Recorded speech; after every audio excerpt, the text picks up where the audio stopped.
നമ്മുടെ ക്രാഫ്റ്റിൻ്റെ സാധനങ്ങളെല്ലാം ഏകദേശം കഴിഞ്ഞിരിക്കുന്ന ദിവസമായതുകൊണ്ട് തന്നെ എല്ലാം റീഫിൽ ചെയ്യണമായിരുന്നു. അപ്പോൾ ഒരുപാടൊന്നുമല്ല, ഇപ്പം നമുക്ക് വർക്കിന് ആവശ്യമുള്ള സാധനങ്ങൾ മാത്രമാണ് ഞാൻ റീഫിൽ ചെയ്തിട്ടുള്ളത്. ഇതിൽ 2 വരുന്നത് ഹാമ്പർ സെറ്റാണ്, ചോക്ലേറ്റ് ഹാമ്പർ സെറ്റാണ്. അതിൽ 1 എൻഗേജ്മെൻറ്റും 1 ഹൽദിക്ക് വേണ്ടിയിട്ട് നമ്മൾ സെറ്റ് ചെയ്തിട്ടുണ്ടായിരുന്നതായിരുന്നു. കസ്റ്റമർ പറഞ്ഞ പോലെ തന്നെ അവരുടെ ഇഷ്ടത്തിന് ചോക്ലേറ്റ്സ് ഒക്കെ ആഡ് ചെയ്തു. അങ്ങനെ ഫൈനൽ ലുക്ക് നമ്മൾ സെറ്റ് ആക്കിയിട്ടുണ്ട്. അതിൻ്റെ കൂടെ തന്നെ ഒരു ചെറിയൊരു ബൊക്കയും കൂടെ പറഞ്ഞിട്ടുണ്ടായിരുന്നു. അപ്പോൾ അതിൻ്റെ ഫൈനൽ ലുക്ക് ഇതാണ് കേട്ടോ. ഇത് കഴിഞ്ഞിട്ട് നമുക്ക് ചെയ്യാനുണ്ടായിരുന്നത് ഒരു സെൻറ്റഡ് ഫ്ലവർ ആഡ് ചെയ്തിട്ടുള്ള ഒരു ബൊക്കയായിരുന്നു. ഇതൊരു എൻഗേജ്മെൻറ്റിനും കൊടുക്കാൻ വേണ്ടിയിട്ടുള്ളതായിരുന്നു. അങ്ങനെ ബൊക്കയെല്ലാം നമ്മൾ സെറ്റാക്കി ആ ഒരു നെറ്റും കൂടെ ആഡ് ചെയ്ത് കഴിഞ്ഞാൽ ഫൈനൽ ലുക്ക് റെഡിയാവും. പിന്നെ കസ്റ്റമർ പ്രത്യേകം പറഞ്ഞിട്ടുണ്ടായിരുന്നു ആ ഒരു വൈറ്റ് നെറ്റ് എന്തായാലും ആഡ് ചെയ്യണമെന്ന്. അങ്ങനെ അവരുടെ ഇഷ്ടം പോലെ നമ്മളെല്ലാം സെറ്റാക്കിയിട്ടുണ്ട്. അത് കഴിഞ്ഞ് നമ്മൾ ചെയ്യുന്നത് അവർക്ക് കൊടുക്കാനുള്ള ചോക്ലേറ്റ് ഹാമ്പർ ആണ് കേട്ടോ. അപ്പോൾ അവർ പറഞ്ഞ പോലെ തന്നെ എല്ലാ ചോക്ലേറ്റ്സും ആഡ് ചെയ്തു.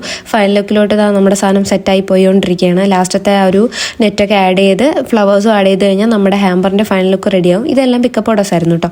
അങ്ങനെ നമ്മളിത് എല്ലാം ഫിനിഷ് ആക്കിയിട്ടുണ്ട്. അപ്പോൾ ലാസ്റ്റത്തെ ആ ഒരു ബൊക്കയുടെ ഫൈനൽ ലുക്ക് ഞാൻ ലാസ്റ്റ് കൊടുക്കാം. അപ്പോൾ ഇതൊക്കെയായിരുന്നു ഇന്നത്തെ വർക്ക്. ഇഷ്ടപ്പെട്ടാൽ ഞാൻ തീർച്ചയായും ലൈക്ക് ഷെയർ ചെയ്യാൻ പറ്റുക. അപ്പോൾ അത്രേ ഉള്ളൂ.